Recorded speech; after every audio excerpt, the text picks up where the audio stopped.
নমস্কার, modern astro solution চ্যানেলে আপনাদের সকলকে স্বাগত জানাই। আমি অভিজিৎ ভুঁইন, কেপি অ্যাস্ট্রোলজার। আজকে আমি আলোচনা করব মকর রাশি, অর্থাৎ এই মকর রাশির মানুষেরা কেমন মানুষ হয়ে থাকে। না, আমাদের ন্যাচারাল যে জুডিয়াক সাইন, তাতে মকর রাশি হচ্ছে 10 নম্বর রাশি, এবং এই রাশির যে অধিপতি দেবতা তিনি হলেন ভগবান শনিদেব, অর্থাৎ স্যাটার্ন।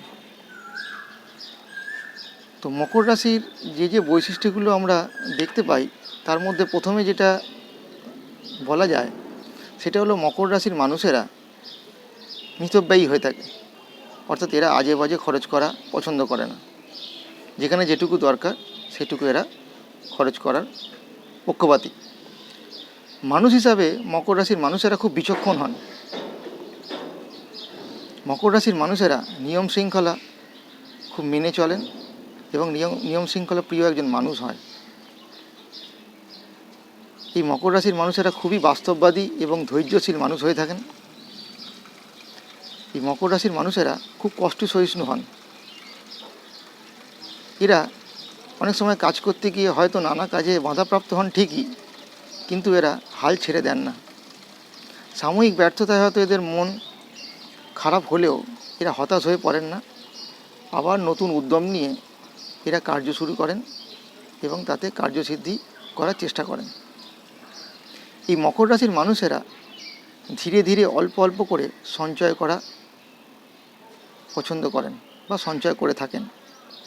এরা অকারণে অর্থ ব্যয় করা পছন্দ করেন না বা অকারণে এরা অর্থ ব্যয় করেন না। মকর রাশির মানুষেরা কোনো রকম ফাটকার মধ্যে অর্থ বিনিয়োগ করা বা কোনো ফাটকার মধ্যে যাওয়া পছন্দ করেন না।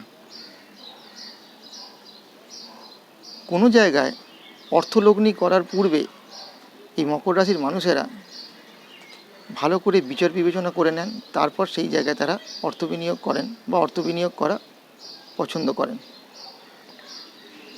এই মকর রাশির মানুষেরা সাধারণত কম কথা বলতে পছন্দ করেন। আজে বাজে কথা বলা বা আজে বাজে বকবক করা এরা একদমই পছন্দ করেন না। মকর রাশির মানুষেরা খুবই সৎ, নিয়মনিষ্ঠ এবং নীতিপরায়ণ মানুষ হয়ে থাকেন। এই মকর রাশির মানুষের মধ্যে কোনো রকম কৃত্রিমতা থাকে না, অর্থাৎ এরা কৃত্রিমতা পছন্দ করেন না। এই বেশ কিছু হলো মকর রাশি সম্বন্ধে কিছু বৈশিষ্ট্য, যেগুলো মকর রাশির মধ্যে বা মকর রাশির মানুষের মধ্যে আমরা দেখতে পেয়ে থাকি।